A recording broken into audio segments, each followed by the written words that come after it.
Grenfuragil's influence, it was said, had delivered his Vikings in good order. The Americans received them with honours and hosted a banquet. That particular rumour provided tens of thousands with new hopes and new illusions. Just wait, just hold out until the advanced detachments of the Americans meet the Soviets. An Oberleutnant, trying to advance on foot with his last 6 men, told us something different. In Bohemia and even in Upper Austria, the Americans had surrendered all German divisions that had surrendered to them to the Soviets after a short period. Apparently, the reality was different from Minister Gaal's final false hopes. Suddenly, red flares rose behind us in the sky. The sound of fighting could be heard. "Here," Tony shouted, and 24 eyes were riveted on me, full of questions, ready to act. Strangely, my voice sounded normal. In an instant, the remaining machine guns were in position. France had a few Panzerfaust ready to fire. Officers and men jumped out of neighbouring vehicles, light machine guns and carbines at the ready. There was not much discussion. These were all veterans of the Eastern Front. In the blink of an eye, a skirmish line was established behind a small hillock on the ground. It was our last main line of resistance. On the opposite edge of the forest, there was movement. I could make out a group of men, THROUGH my binoculars. Were they Russians or Germans? Suddenly the whole column came to life. Orders rang out, female voices shouted among them, and children began to cry. A miracle happened. The congestion in front of us disappeared and the vehicles started moving. The exchange of gunfire we had heard was not coming from Red Army soldiers who were still hesitating. Instead, it was coming from some groups of men who were unwilling to let the looters strip them of their rations. We too began to move, but where were we really going? Our future was also travelling with us. Just yesterday we had heard Montgomery, the great British general, on the radio. 20 years for every Waffen-SS rifleman. 20 years for every staff officer. Life for every member of the High Command. The vehicles got stuck again in a small town. My adjutant, Arthur, was able to quickly get hot water, which meant coffee. An old general was sitting by the side of the road in his Kubelwagen. Both of his drivers had disappeared hours before without a word, and had burned their identity books. They couldn't help it after all they had been assigned to a high command. I still had enough drivers, so I approached the old gentleman, talked to him for a while, and then proposed that one of my men give him a ride. He looked at me in surprise, silently shook his white head, and suddenly shook my hand so firmly that I was startled. "I could never stand you Waffen-SS people," he said in a broken voice. "You always thought you were the best." I felt ashamed. I wanted to say something, but the old man, whose homeland was East Prussia, and whose only son had died in the war, quietly turned away. When the first cup of hot coffee, I got up, filled a canteen and carried it to the vehicle. The general was leaning slightly forward and paying no attention to me. "Something hot to drink, General," I said literally.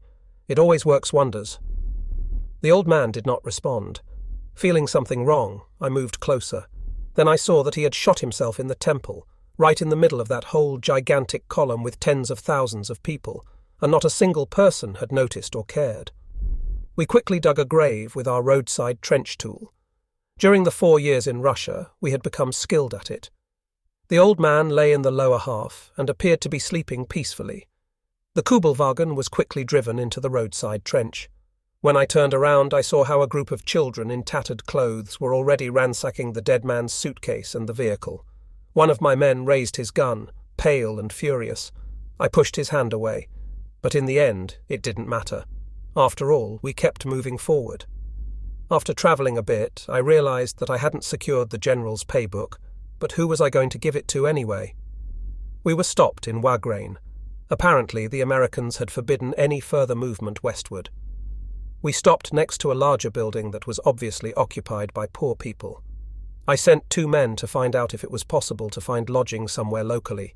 They returned full of bitterness and anger. "They have no room for us," Arthur said. France said in a monotone, "The fuckers don't want to be reminded of the war by our uniforms. For them, peace has already broken out."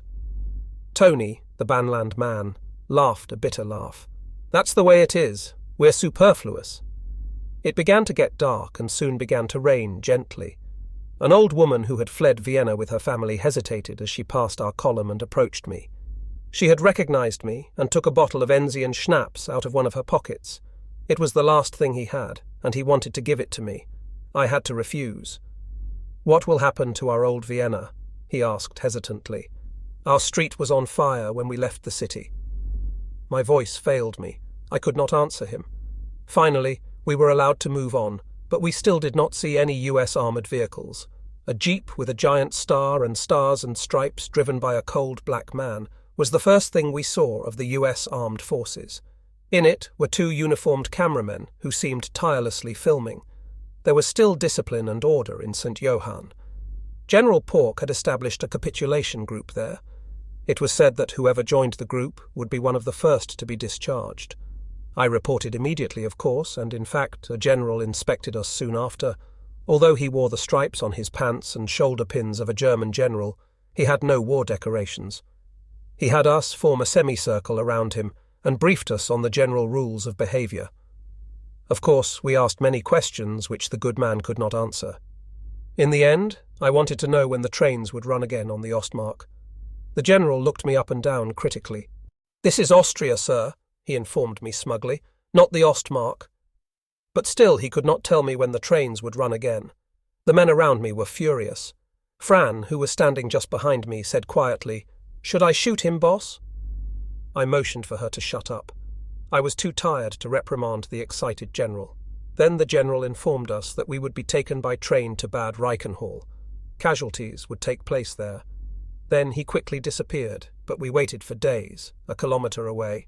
An Oberfuhrer named Valentine Schuster, who had written exciting articles and reports in the press under a pseudonym, shot himself. His adventurous life did not want to stay to enjoy the defeat. Soviet prisoners from a nearby camp and concentration camp prisoners in their striped uniforms crossed the field. Further on, in a lonely farmer's house, where a group appeared again and again, the farmers asked us for help. Although we were forbidden to move outside the camp in the open air with weapons, we did what we could. One afternoon I was sitting in a nearby farmer's house and saw the Americans for the first time at close range. Up to that point, I had only seen them from afar. Two very tall and exceptionally handsome sergeants rode into the farmer's yard in a jeep, gesticulating loudly, and asked for eggs. The farmer's wife handed them a dozen shaky eggs, and they tossed him a pack of cigarettes. Just as they were about to leave, they saw me. They approached me. One of them stood in front of me and grabbed my Iron Cross first class. "Invasion?" he asked, as if to provoke me. I shook my head in a playful gesture. He took the Iron Cross from me. I was furious. I still had my pistol and gun belt on me. The second one looked at me intently, suddenly took the Iron Cross from his partner's hands and handed it back to me. He said something to his partner, which I did not understand, and the latter shrugged his shoulders uncomfortably. Then they climbed back into their jeep and sped away. We were put on the train the next day. We were transported to Feldkirch, near Bad Reichenhall, where we were divided into groups. After spending a few days in an OPEN air camp, the politically suspicious members of the intelligence, the general staff officers, and of course all Waffen-SS personnel were moved. 41 officers of our group were squeezed into 2 small trucks, and suddenly American Guard forces appeared and escorted us with machine guns and carbines. It was a beautiful day, and the sun was shining brightly. People were working in the fields everywhere, creating a peaceful scene. We had almost forgotten everything. Suddenly, our 2 trucks turned off the road and onto a lonely forest road. Was that the site of our camp? After a short distance, the road widened into a clearing where peat had been processed. The individual buildings were in disrepair. It was there that we stopped. "Get down! Get out!" the Americans shouted, as if we were Russians. I whispered to an older major standing next to me. I would know what was going to happen next. The major did not respond. We had to line up in 2 rows. The guards deliberately pointed their machine guns at us. We looked at each other. Then a sergeant appeared and said in fluent German, "Razors, binoculars, scissors, razor blades, watches and rings, and of course all weapons must be surrendered immediately." We had to open the containers in which we had our personal belongings, and everything was searched with an admirable dexterity that probably came from a lot of practice. A guard next to me said with irritation, "You don't have a watch." But not everyone was so fortunate. Later I saw some Americans showing each other some gold watches. Suddenly the Americans rushed off and we had to scramble into our trucks. Then we got back on the road and sped towards Bad Reichenhall, which we soon left behind. We stopped at the airfield, where 880,000 German prisoners of war had been forced into a small space behind hastily erected barbed wire. Our escorts transferred us to the new guard force. Then we were told to run into the camp. The Territorial Army Major evidently had heart trouble and couldn't keep up. He fell behind panting. But that didn't help him. As quick as lightning, a GI turned and hit him on the head with a fence pick he had in his hands. Without saying a word, he collapsed with blood flowing. We were pushed forward with machine guns, which were on prominent display. We were in the middle of barbed wire. Our situation was more than desperate. We received practically nothing to eat. There was only one loaf of bread for every 20 men. At noon, we received 6 spoonfuls of soup, and in the afternoon, about 5 grams of sausage, barely a thin slice. Early in the morning, we received a cup of real coffee. Soon, the desire to eat overpowered everything. In addition, it rained relentlessly on us. It seemed like it never wanted to stop. Water was constantly flowing from the ground. Despite that, we had to spend our time sitting on the wet ground during the day and lying there at night. Those who no longer had a blanket or a tarp had no chance. The only thing that was organised for us was loud music over the loudspeakers and cultural events consisting of poetry. In the morning and again in the afternoon, otherwise we lay on the wet ground, hungry and freezing, trying to come to terms with our fate. The prisoners were divided into 3 groups. First, those who forgot everything, their country, their social status, and even their honour due to physical deprivation and hunger inevitable in any captivity. There were many of them. Then there were those who stubbornly clung to the belief that treason and sabotage were solely to blame for the national catastrophe. Finally, there were the few who searched day and night for the underlying causes of the military and ultimately moral collapse. I soon found myself in the latter group. Surprisingly, the impact of the catastrophe passed more quickly than we had thought possible. We knew that it all originated in the mind. We would meet or sit together and talk the hours away. The arguments were fierce and passionate, but it was also a new beginning in our hour of greatest moral and physical anguish. The topics that initially generated the most heat were the mistakes we had made in our Eastern policy, and in our foreign policy as a whole, the concentration camps, and the Gestapo. Especially the officers and soldiers at the front heard things they had never dreamed possible, but at the same time, questions and doubts arose in our minds. How much was truth and how much propaganda? Then we began to dig deeper and came to the Führer himself, to the absolute principle.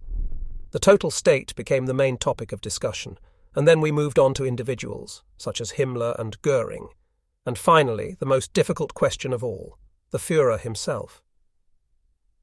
"Do you know when the beginning of the end began?" said a grey-haired major among us, and we knew he had been a senior SA leader, one of the real old-timers. It was the 30th of June, 1934. On that day, it was not only the former SA leaders and Röhm who died before the firing squads.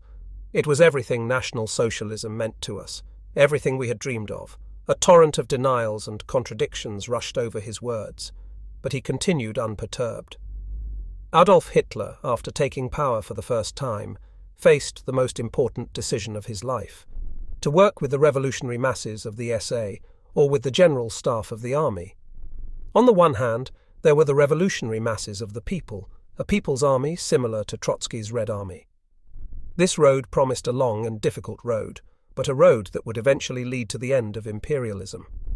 This was the road of National Socialism, the end of bank financing and interest slavery, land reform and colonization, social policy and large-scale socialization measures. On the other hand, he was being offered the immediate reconstruction of living space in the tried and true manner of the Prussian General Staff, along with the opportunity to obtain the territories he so desperately needed. As a result, 2 vast ideas clashed in the soul of the man who had achieved greater power than any monarch had ever had. The revolutionary path promised slow progress toward the final goal, though along a broad front was an experiment fraught with great danger and methods hitherto untried in Germany, was breaking new ground, both in theory and in practice. The way of the generals was the traditional one, tried and highly successful in 1812, 1813, 1864, 1866, and again in 1871. The General Staff, with its burning desire to avenge the defeat of 1918, was willing to tolerate Corporal Hitler and to swallow National Socialism and its social reforms if it would give them a chance to fight another war.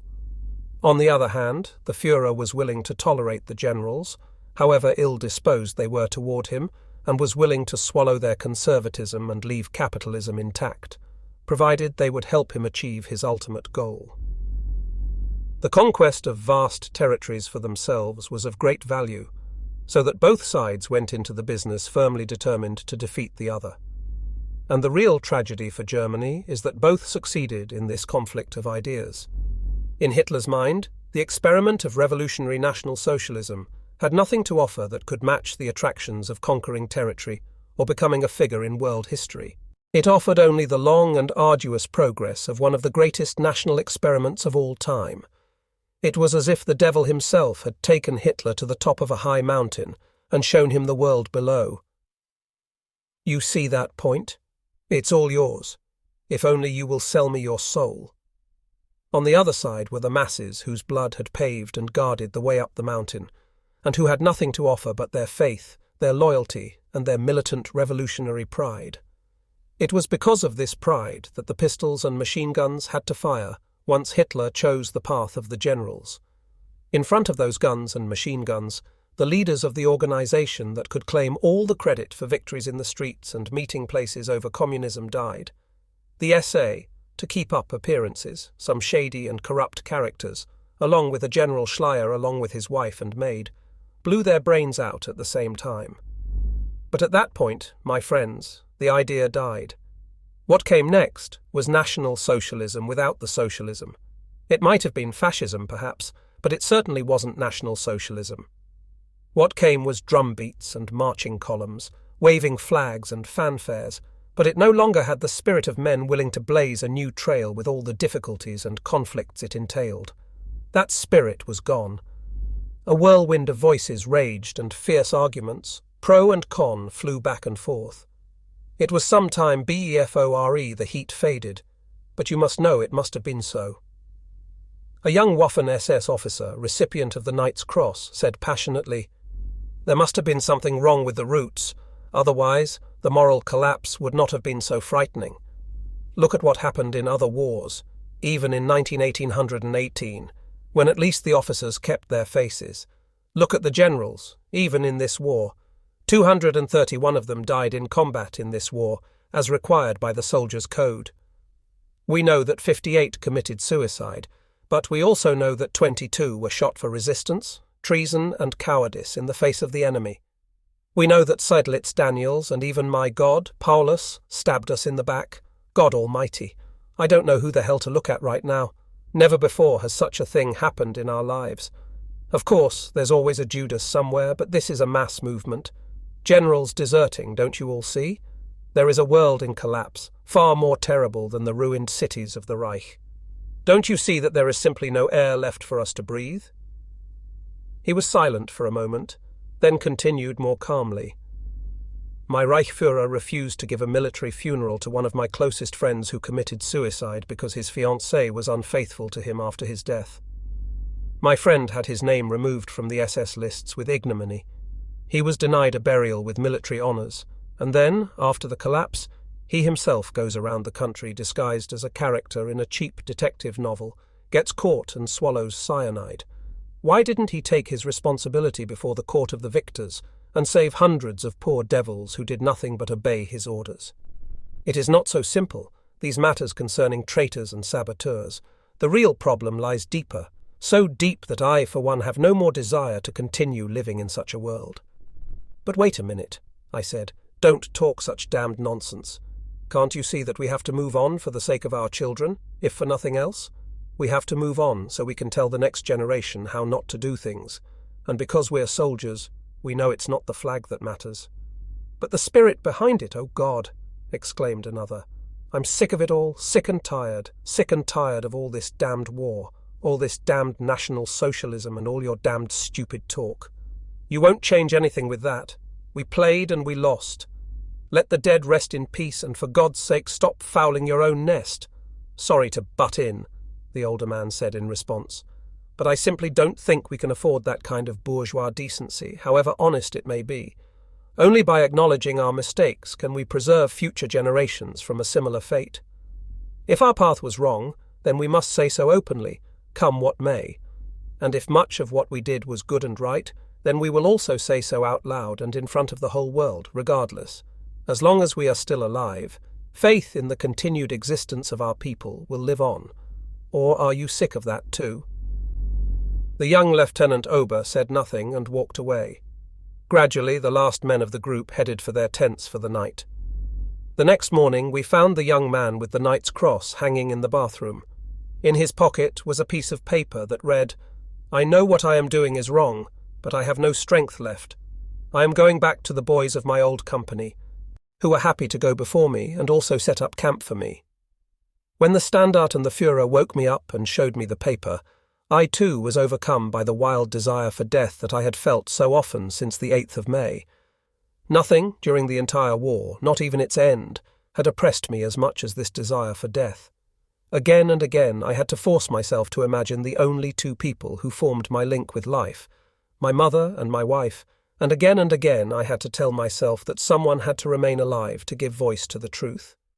And so the time passed. Soon it was weeks, then months, endless and hopeless. 20 years for the Waffen-SS, all officers declared war criminals, deportation to the colonies. However, the food and treatment suddenly improved. For a while we had plenty to eat and good food, chocolate, real coffee, canned goods. Then it got worse again, but it was still tolerable. Autumn came without our noticing. There was no news from home. I had no idea if my relatives were still alive or not. I didn't even know whether my mother was in the Russian zone or the British zone, but the ignorance that tortured me also kept me alive. I had to hear what had happened to them. After that, who cared? It would have been a relief. Small fires flickered in empty American tin cans in the frozen tents. The inside of our 16-man tent was sooty but tolerably warm. 9 years, the Standartenführer said quietly. 9 years I sacrificed for Himmler. 9 years lost. Fool that I am. The recipient of the Golden Party badge clenched his fist. Himmler and Goering, damn it, why talk about them? It was that man we gave the power to, that man alone. He was the lord of life and death, and by God he made full use of it. We kept the faith to the end. Did he do the same? A young Unterführer who had been transplanted directly from school to the hell of the invasion front and had been severely wounded twice, looked at me expectantly. I understood, but still said nothing. Instead, a white-haired Lieutenant Bishop spoke. "I never belonged to the party, but just because we had it worse is no reason to blindly repeat what our victors tell us. We have had a total war," said the Standart, and the Führer sneered again, "and now we have a total defeat." I could no longer remain silent. "What do you mean by total war? To say that we have fought a total war is total nonsense. We're not even capable of it. We started out big and ended up lukewarm. It takes the Russians to wage total war. But from what I've heard here, I have no doubt that our defeat has been total. You're going to defend that man after all the misery that has befallen our people?" a police lieutenant asked me sharply. "Did you see the children dying on the trains in East Prussia? Did you see the slaughter of our women and old people?" In East Prussia and Yugoslavia, Hungary and worst of all, in the Sudetenland, where the Czechs were covered with eternal shame, he said between groans. "Those Czechs," he exclaimed. We said nothing. We knew that his wife and 3 small children had been murdered in Prague. The Sudeten Germans fought at the front and paid their debt with their own blood. But the Czechs, they stayed at home during the war and had all the work and bread they wanted. Not a hair of their heads was touched, except where they sabotaged or killed, and there was very little of that. The Czechs, of all people, those tall blondes, the smartest of all slaves. I can understand the Ukrainians or the Serbs having a debt to settle, but the Czechs— I'm not trying to defend anyone, I began in a low voice. I have said before that Hitler was the voice of and the herald of the Germany we all dreamed of. We can let history judge their deeds one way or the other, but we are among us here, far from the immigrants who have returned in American uniforms to take revenge on us, far from the self-styled resistors, that gang of traitors who waited until the Allied troops came close before discovering their anti-Nazi sentiments, and then quickly used them to cover up the lucrative business they did with Hitler's Germany. No, just us here, among ourselves in all our misery. We don't need to justify ourselves to anyone. Well then, what if we ask ourselves whether we ourselves are not responsible for the disaster that has befallen us and the whole world? The Standarte and the Führer exploded, and everyone started shouting at the same time. Where the hell have you been all these years? If you had hinted at anything like that before, you would have been put up against the wall. No matter how clever or ambitious a man is, it's only what his people entrust him with, I continued unperturbed. Did any of us say no, even internally, when our troops entered Czechoslovakia after Munich? That, my friends, was the moment when we left the path of true National Socialism, and it was for the whole world to see. That was the moment when, as a people, we broke the word that Hitler had given in the name of all of us, a Reich of the German people. The Czechs are not, and never have been, Germans. We raised our hand against another people for no other motive than pure imperialism. It is true that this particular people were more conveniently situated for our economic and geographical objectives, but THEYWERE not Germans at that time. At that moment, the last spark of our socialist ideals went out under the war drums of our invading forces. At that moment, we became imperialists before our own conscience and before the whole world. Did we say no that day, even within ourselves? We did not one of us, and anyone who did is lying to save his skin. We were intoxicated by the dream of power, the world, the whole world. We thought it was something new, but it was as old as the world itself, your neighbour's possessions, your neighbour's wife. Look back in history and you will see that it is a road that all great peoples have traversed before us. The Romans, the Greeks, the Asians under Genghis Khan, the French, the British, and now it's the Russians' turn. It catches a people as a great delirium, the delirium of power, all very well. But one of the most highly decorated interrupted angrily, "But my wife has 3 children to feed and I don't know what they are living on, or if they have a roof over their heads." "Wait a minute," replied the young Unterführer. "Now you think about that. But did you ever preach that everything should be subordinated to the great cause? We turned to you, our desires, our will, even life and death. I think you are right, too right, but does that mean that we, the soldiers, who have had to pay the bill for this with our blood, and now, apparently with our lives, have suddenly all been criminals and gangsters? That's what the more astute ones are saying, the ones who are faster than us and the immigrants. Didn't we fight, attack, defend, and even die if necessary, the same as every soldier anywhere on earth? Is it true that we killed children, raped women, and massacred the unprotected? Should we live the rest of our lives under the stigma of disgrace just because we believed, because we fought bravely, and because, damn it, we were in a delirium? I want to ask you some questions, I continued. Some questions that have plagued me since we have been here, deeply humiliated.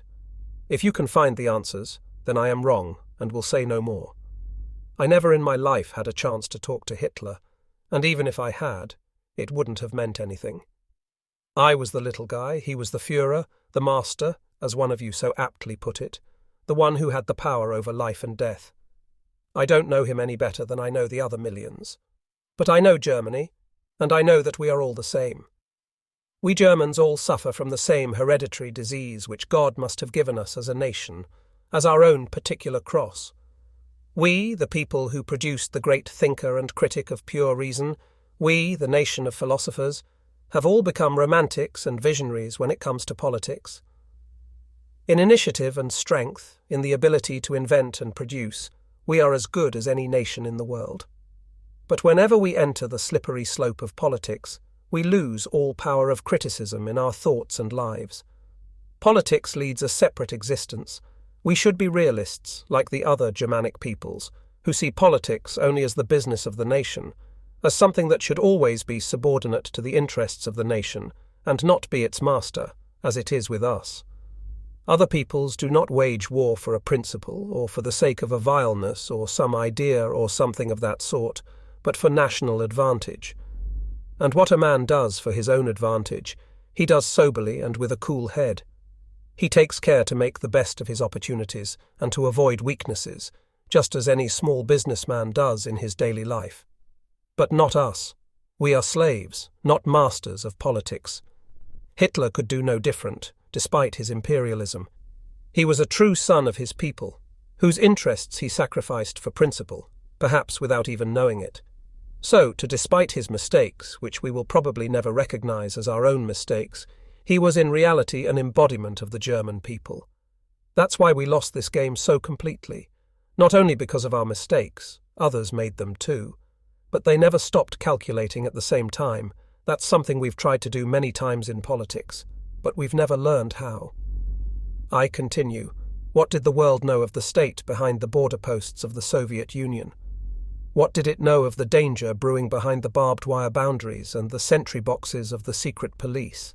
The white Russian refugees knew nothing about it, knew as much about the Soviet Union as the refugees who left Germany and Austria in 1933 and 1938 knew about their own countries. All they could give was a distorted and false picture of the true situation. But we made the recognition in force for the whole world. Today, the Kremlin's objectives are out in the open for all to see. We know the combat power of Soviet armored troops and cavalry. We know the weaknesses of the Soviet Air Force and the strength of its infantry. We know the good and bad aspects of their combat methods, the outlook and mood of most of the different Russian nationalities. We also know a large part of Russian industry. The lid has been opened, and there is something else.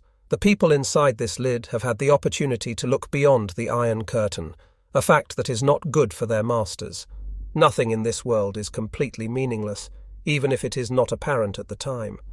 We have given the whole world a glimpse of the Soviet Union, its goals and dangers. At this moment, in our hour of defeat and the most shameful of all, we Germans, prostrate and crushed as we are, have played our last and best trump card before the gentlemen of London and Washington, Paris and Nanking Soviet Russia, with the mask on. And there is more. Our defeat has created a vacuum that will force the whole world to make its most important decision. The great nations will have to decide, and it is we who have forced them to do so. That is something worth dying for, even if we will not be here to benefit from it, and that is not yet clear because the whole human race will be heir to our sacrifice. Silence fell over the tent, and we prepared to sleep in silence. Hours later, I awoke to see the Standartenführer standing by the entrance to the tent and looking out into the night. I got up in silence. "Are you feeling sick?" he murmured. "I can't sleep." He turned, and I saw in the flickering light of the fire that his face was wet with tears. A while later, we were divided and sent to different camps. The hardships of our barbed wire Golgotha began. During all this time, I had received no news of either my mother or my wife, and the uncertainty about their fate was a worse torture than the whole imprisonment. Finally, in January 1946, I received my first correspondence. It was a relief. At that time, the first stories of comrades who had been prisoners in Russian hands began to arrive. In accordance with the American automatic detention policy, any soldier or officer returning from a Soviet prison camp after escaping or being released due to serious illness was rearrested and placed in our camp. The stories of these men took us back once again to the vastness of the East and the murderous war on the steppes. Men who had been in the Foxhole concentration and starvation camp told their stories. My friend Karl told us, with horror in his eyes, of the mass death of our men. Of the original 9,000, approximately 6,000 had died in 9 months. The picture we formed from these reports was far more horrible in its reality than our worst fears. Many mistakes were made in the East on the German side, mistakes which burn in our hearts and are indelibly written in the annals of history. But these mistakes have long since been paid for, and have been obscured by the torture and death of millions of helpless German men, women and children in whatever territory fell under Red Star rule. However, all other news was overshadowed by the story told by a major who made it back to Germany after a dangerous and adventurous flight through Russia and Hungary, and then found himself, due to automatic detention, inside the barbed wire cages of the West. He had been through the Stalingrad Holocaust as commander of a line anti-tank battalion, and had been taken prisoner at the same time as Paulus. He had lived through all phases of the drama, and his account was sober and dispassionate, without false praise or heroics. He called it the Reckoning of Stalingrad, and it was a heavy account. 2,300,000 men had participated in the defense of Stalingrad. 40,000 of them were evacuated as wounded. 900,000 men, among them 2,000 officers and civilian officials, had fallen into Russian hands as prisoners.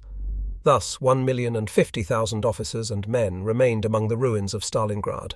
Tens of thousands of wounded that the Russians found there were quickly eliminated. Explosive charges were simply dropped inside the hospital shelters on February 3, 1943. The Russians dynamited the entrances to the huge Timoshenko bunker, burying alive the thousands of German wounded lying inside. Thus died the wounded at Stalingrad. And those who were still alive? Of the 900,000 prisoners, between 400,000 and 500,000 died of starvation in the first 6 weeks in the Vorkuta prison camp on the Volga, about 60 kilometers south of Stalingrad. The initial ration consisted of a little millet or fish soup and a small piece of bread twice a week. The 2,000 officers and civilian officials taken prisoner were soon after taken to the officers' camp at Sierreno Aris on the Volga after being stripped of everything, not only the usual watches and rings, but also boots, sweaters, and, in some cases, pencils. Many of them had to march in the bitter cold in socks that soon became rags. Any man who refused to hand over his personal belongings was shot immediately, as was to be expected under such conditions. Diseases and illnesses began to appear after a week, mainly dysentery, typhus, and typhoid. The prisoners were completely defenseless against these epidemics, as they had been left without any medical assistance. The 200 battalion doctors had been stripped of all medicines and medical instruments. Even the field bandages had been cut from the men's tunics. A little over a month later, 1,300 officers were transferred to Yelabuga on the Kama River between Kazan and Ufa. The other 700 were already dead. The transport was carried out in freight cars, many of them in poor condition, with strong icy winds blowing unrestrictedly in from all sides. The trucks were rated for 8 horses or 40 men, but 70 men were squeezed into each, forced to lie on top of each other to fit. The men on the bottom were often in danger of suffocation. A crack in the wall served nature's needs, and conditions in the trucks were indescribable, especially where dysentery was present. Daily rations during the journey, which lasted 2 weeks, consisted of a bucket of watery soup among the 70 men, plus 2 and 2 ounces of bread per man, or a salted herring for 16 men. From each bucket of soup, each man received about 1 or 2 spoonfuls. The bodies of those who died on the trip, between 15% and 20% in each wagon, were to remain with the living. Apparently, the commandant's orders were to deliver the exact count, dead or alive. Therefore, the living slept on the corpses of their dead comrades. Sometimes they placed the bodies frozen from the cold against the worst holes in the trucks to protect themselves from the wind. The officers were unloaded at Kisna, and a 4-day march began. 300 could not make the effort and were left lying by the roadside. Many of them died of exhaustion, and the rest were simply shot. Any man who still possessed a large overcoat or had been able to salvage or hide his backpack of underwear was taken away by local civilians egged on by local communists. Anyone who resisted was beaten to death with wooden mallets or stones, without the guards intervening. Apparently, the number of heads no longer mattered once the train ride was over. In the new Yelabuga camp, where the prisoners were housed in a former Greek Orthodox monastery that the Bolsheviks had converted into a prison, there were again no blankets, clothing, or medical care. Soon, the camp became an epidemic colony. However, there was no medicine or medical care. Within a few weeks, another 600 had died. More and more groups arrived of official prisoners from various fronts, keeping the total camp population to about 1,000 men. The rest were simply dying. The weight loss among the camp prisoners was alarming. None of them, even the tallest and strongest, weighed more than 50 kilos. Most weighed between 42 and 45 kilos.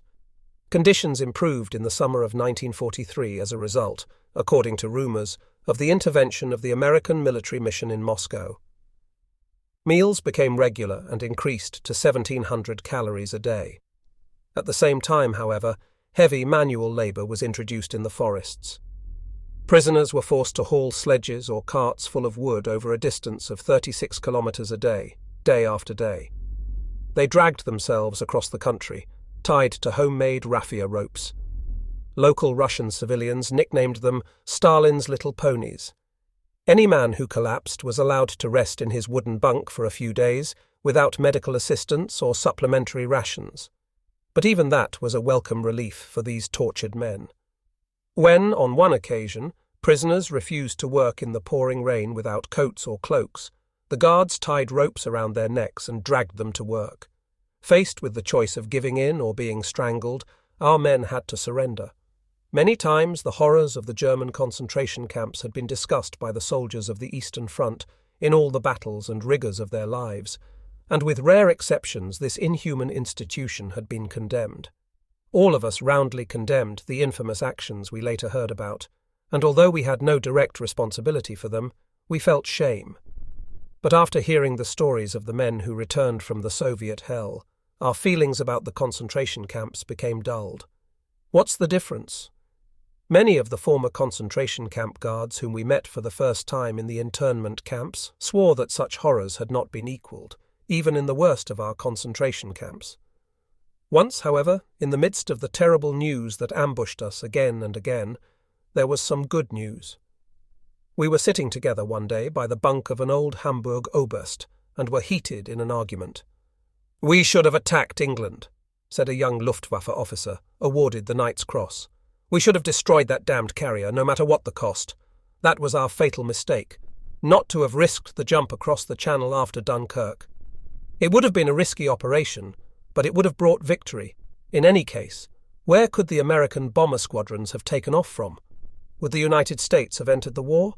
England, that was the turning point long before Stalingrad." "My dear friends," said old Oberst in a very serious voice, "let us raise our coffee cups and drink to the victorious Labour Party." We looked at each other speechless. The young pilot cleared his throat. "Perhaps Herr Oberst would like to sleep. We'll be leaving right away." The old gentleman laughed to tears. "Then you think I am mad? Not at all. Can't you see that no one could avenge us on Britain as thoroughly as the Labour Party? All that Britain fought for is gone, her mighty empire dispersed. Even after such a victory, never in our wildest dreams could we have set our military aims so high. India, Egypt, Palestine, with the Near East not far behind. And to whom does Britain owe all this? To whom do we owe this satisfaction in the face of our shattered Germany? To the Labour Party. I grant you that it may seem childish to enjoy this, as we are no better off for it, but please allow me to enjoy this small satisfaction." So we raised our glasses. "Hooray for the Labour Party," we chanted. Applause and laughter filled the barracks. "There's only one thing about it," I said at the end. "Things don't quite add up. The fact is that whatever is lost to the Empire these days is lost to Europe and to ourselves, whether we like it or not.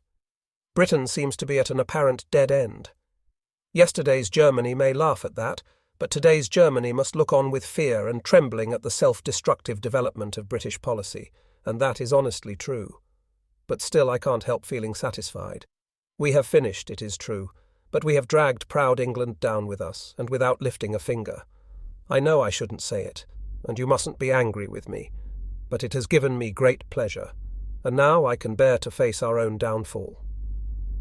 About the middle of that year, we began to notice a change in our treatment. International politics began to cast its shadow even on the prisoners behind barbed wire. The first emissaries from Moscow began to make their appearance. Previously, they had been unable to show themselves, but they had thrown caution to the wind and were busy skillfully using American awkwardness to spread their gospel among the prisoners. A group of my comrades turned to me in concern. We held a council and decided to act, starting small. We collected the most important news from all the newspapers we could get hold of and organized a kind of news agency. In this way, we systematically defeated the Bolshevik propaganda and, at the same time, dealt with the orthodox National Socialists, those who had learned nothing and had forgotten everything. The US occupation authorities viewed our activities with great distrust. Not only did they not help us, but they tried to hinder our work. A number of immigrant refugees and a deserter working in the US Camp Command made things very difficult for us. However, we ignored them and moved on. Within a few months, the spectre of communism was completely cleared, and even the most discouraged among our people had regained their faith in the United States, in life and his confidence in the future. There was still much to overcome and much to endure. We, who today are in the forefront of major decisions, know the danger involved. While there were many sensible and insightful Americans, such as Colonel Wooten, the well-known commander of Camp Marcus, who did nothing to assist in our internal reorientation, at least they did not hinder it. There were also many, especially among the immigrants, who continually subjected us to petty frustrations, even during this period when we were struggling to find our bearings.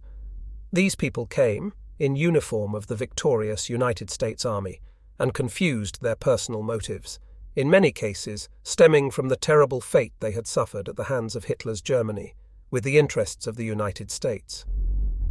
Even where we find understanding and sympathy for our situation, we often find a total lack of understanding of Europe's problems.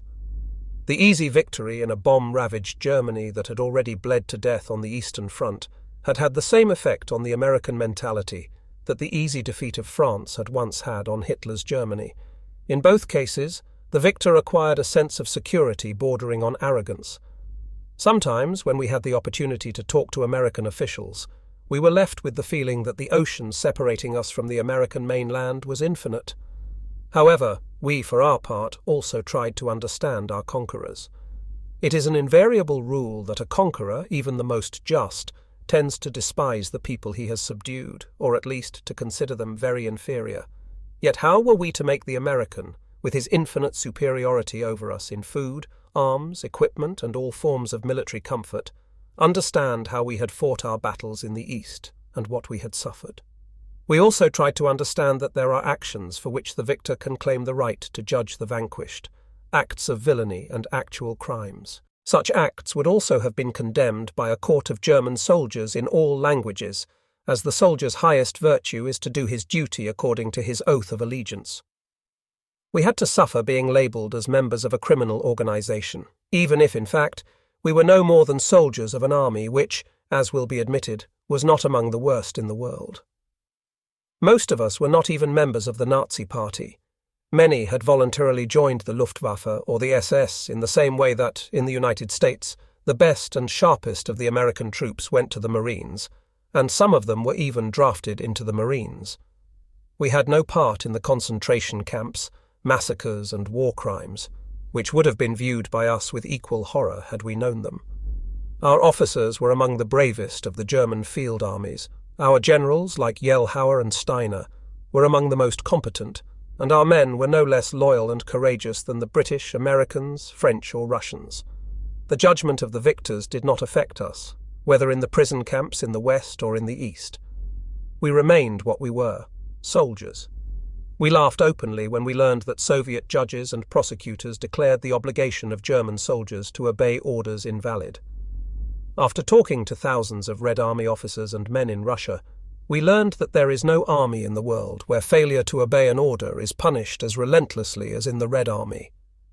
Above all, we knew the Red Army regulations, written in black and white, personally signed by Generalissimo Stalin and countersigned by Marshal Bulganin, among other things, literally stated that the order of your commander is the law. All orders must be carried out unconditionally, exactly, and punctually. We regret that these Soviet judges could not be questioned to explain what would have happened to any member of the Red Army who had refused to carry out an order because it seemed incorrect or incompatible with his personal conscience. But the accusations and the verdicts of those judges did not affect us. What did affect us was that American judges gave those verdicts without any protest from American officers or soldiers. Despite the bombed and war-torn Germany, despite the war lost not by Stalin's divisions, but solely by the crushing blows of the US Air Force, there still lived, deep in the soul of every German, one great hope: the United States of America. Then came the collective guilt for the millions, then came hunger and want. But we overcame both and tried to understand, although by then practically all understanding was gone. We made great efforts, slowly but surely, to chart new paths. We found them not with much swagger, but with quiet inward searching. We found that a man is chosen his enemy, and the enemy is suddenly before him, as if ordained by nature. There is no discussion with him, no negotiation. The most that can be done is to submit, for better or worse. But friends must be found, must be weighed and tested, and then the advantages and disadvantages must be soberly weighed. Bolshevism is our natural, nationally predestined enemy from the standpoint of class and culture, and there is nothing to be done about it. The truth of this has been proved beyond doubt by the fate of the Baltic Germans, the ethnic Germans in Yugoslavia, Hungary and the Ukraine, the Sudan Germans and the Bulgarian Germans, and not least by that of the Germans in the eastern half of Germany itself. At the end of every compromise with Bolshevism, whether dressed up as a Leninist world revolution or wearing the uniform of a Stalinist world imperialism, is a shot in the back of the head or the Gulag in Siberia. Bolshevism must level, that is its nature. It must create a laboratory of the people it controls, within which he can carry out his experiments freely, without fear of criticism or opposition. No matter how much we close our eyes, this will not change. Nor the desperate thoughts that only we will escape, even if there were no examples of Yugoslavia, Bulgaria, Romania, Hungary, and Czechoslovakia. The cup does not pass. It must be drunk and its effects overcome. If we can find the inner strength to do so, then nothing will have been lost, and the millions of our war dead in the East will not have died in vain. They can rest in their destroyed and desecrated graves. We knew it was fair, but the Americans seem to have heard nothing of it. That the Americans in 1945 transferred hundreds of thousands of German soldiers who had already crossed the demarcation line back to the Red Army cries out to heaven. They handed over Slovaks, Croats, Hungarians, Estonians, Latvians and Romanians to the Bolsheviks. He cried to heaven that the British forcibly handed over the Croats who had fought with the German army for freedom and against communism to the Soviet executioners in the Canton region of Austria. It cried to heaven that the British handed over ethnic Croats and Germans to Tito's murderers. It cried to heaven that they transferred Germans and anti-communists from Eastern Europe to the Bolsheviks, even as conflicts with the Bolsheviks loomed. The gallows on which these people died represented the only remaining link between East and West. Only by eliminating the European anti-communists did East and West continue to agree, otherwise they would clash in growing animosity. Once again, good Sudanese, German and Croatian comrades were to be surrendered. The interned soldiers mutinied. Those who knew they would be handed over to the Soviets had conferred among themselves and decided to fight, rather than continue to be treated like cattle destined for the slaughterhouse. It was mainly German and Croatian Sudanese who were supposed to be handed over to their executioners. A young Sudeten storm leader, Willy, took command. They had quickly seized an American truck used to transport rations. An Einhander tank driver got behind the wheel, and the others mounted. Nearly 3 dozen of them, but the engine was not easy to start. Some American infantrymen had already shown up, curious to see what was going on. The Austrian guards, who were posted on the watchtowers, because it was too difficult for the Americans to do so, were asleep. Finally, the truck started. The former tank driver stepped on the gas pedal, and the truck, loaded with people, roared toward the double-electrified barbed wire line. The inmates, standing in front of their barracks, tensed. The engine howled in the darkness. One of the gendarmes began to fire. Bullets hit the radiator, and ricochets whistled through the air toward the barbed wire. There was a deafening detonation and a flash of light, but the vehicle continued to move forward, slowly toward the open field. Remaining calm, the driver did not head for the street, where he would have taken all the flanking FIRE. Instead, he crossed the 100 yards or so to the edge of the woods. In the blink of an eye, the men dismounted. 2 wounded men, one of them quite seriously with a bullet in the upper thigh, were dragged away. 1 dead man was left behind at that moment. Most of those present had not moved and had only watched with bated breath what was happening. The dead man and the blood released us from our inactivity. A chorus of angry shouts arose. A shower of stones fell on the wooden watchtowers. The guards disappeared as quickly as possible, and the shooting ceased because the guards were lying on the ground in the guard positions. The vehicle made it through, and with it its occupants. Only a few were caught in the subsequent course of events, and the camp woke up. About 10,000 inmates came running out of their barracks after 2 years of imprisonment without proper interrogation, 2 years of being held without proper investigation or trial, and above all, 2 years with no prospect of this automatic detention coming to an end. All of that came to a head in the blink of an eye. Camp fences were broken down, guards' sheds were overturned and destroyed. Groups formed and marched through the camp singing, while others plunged into the arms of other comrades, weeping and celebrating their newfound brotherhood. No one thought of all of us marching out of the camp as a single group, even if no one would have been in a position to prevent us from doing so.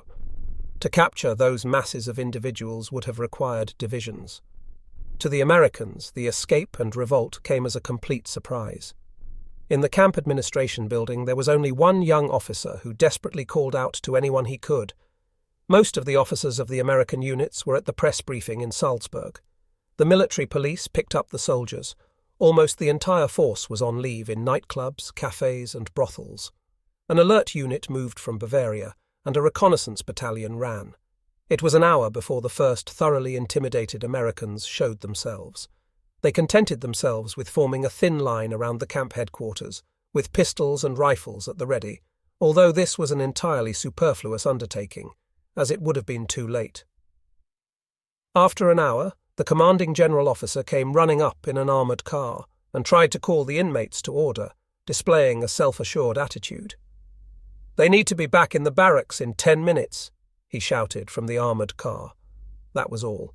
Mostly the young Waffen-SS internees laughed uproariously, in a completely uncouth manner, and pulled down their torn and threadbare pants to show their butts to the American general. The Americans were trembling. Individual soldiers who had taken up positions around the headquarters were being spat on by angry demonstrators, and were having trouble keeping their eyes clear.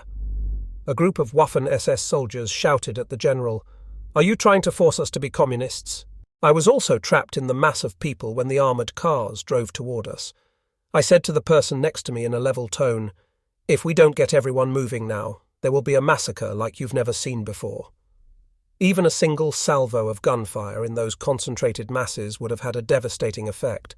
But any appeal to reason was in vain. These people had been trampled and humiliated for too long. They no longer cared. The first, armed with wooden planks, axes, and crowbars they had looted from the prison workshops and knives. The Americans, however, did not shoot. They behaved in a manner completely opposite to what we expected. If a similar riot had broken out in a German prison camp and our officers and soldiers had been outwitted in that manner, any sergeant would have opened fire after a brief, unheeded demand that the mutineers disperse. But the Americans did not fire. They behaved in exactly the opposite manner to what we expected. If there had been a similar uprising in a German prison camp and our officers and soldiers had been thus outwitted, any sergeant would have opened fire after a brief unheeded demand that the mutineers disperse. But the Americans did not fire. They behaved in exactly the opposite way from what we expected. Whether they feared that the shooting in this internment camp would be heard not only in Salzburg, but also in Berlin, Vienna, and Moscow, or that Colonel Wuern, who had previously been camp commandant, had left a lasting impression on them, the Americans figuratively stood by in a position to present arms. Colonel Wooten advanced into the middle of the crowd. "What do you want, my friends?" he asked calmly. The rifle of the US soldier less than 5 steps in front of me was shaking. Everyone was shouting in opposite directions. "Release investigations. Stop automatic detentions. Proper treatment." Colonel Wuern proposed forming a commission, and that actually happened. The former division surgeon of the Viking Division, Dr. Felix René, was chosen as the camp representative. It did not become general knowledge until the next day that some camp informers and spies for the Americans had been severely beaten. In the case of one of them, an academic, the beating turned into a great drama unbeknownst to anyone. He had suffered from a brain tumour for years, and a blow to the face caused it to burst, and he died. Other than that, the uprising in Glenbar had been a complete success. At least one camp had revealed itself, and had not accepted everything passively. In its darkest hour, courage and comradeship had triumphed once again. No one was surrendered to the Russians thereafter. The camp began to be closed. 14 inmates had been denounced to the Americans by informants as the general staff of the rebellion, and were immediately handed over to the Austrian courts by a giant contingent of heavily armed guards. I was among them. Actually, there was no general staff. Our disappointment and bitterness had only been vented. For all of us, a new chapter in our lives began. We approached life the same way we had faced death for years. Those who had been held back longer by the power of the victors had a harder time than those who were able to resume their struggle for existence earlier. However, the time behind the barbed wire had not been lost. The great Russian Marxist revolutionary Vladimir Lenin, whose glass sarcophagus stands in Moscow's Red Square, once said, "Mistakes are there for us to learn from. Let us carry this deep in our hearts." Anyone who has emerged alive from the horror of those 5 bloody years and still has learned nothing, or has forgotten everything he has learned, deserves to be beaten to death. The German people did not die on May 1st, 1945, but because they survived, we, the excluded of life, have a duty and a right. We were not gangsters or murderers, but soldiers and fighters as they exist all over the world where flags fly.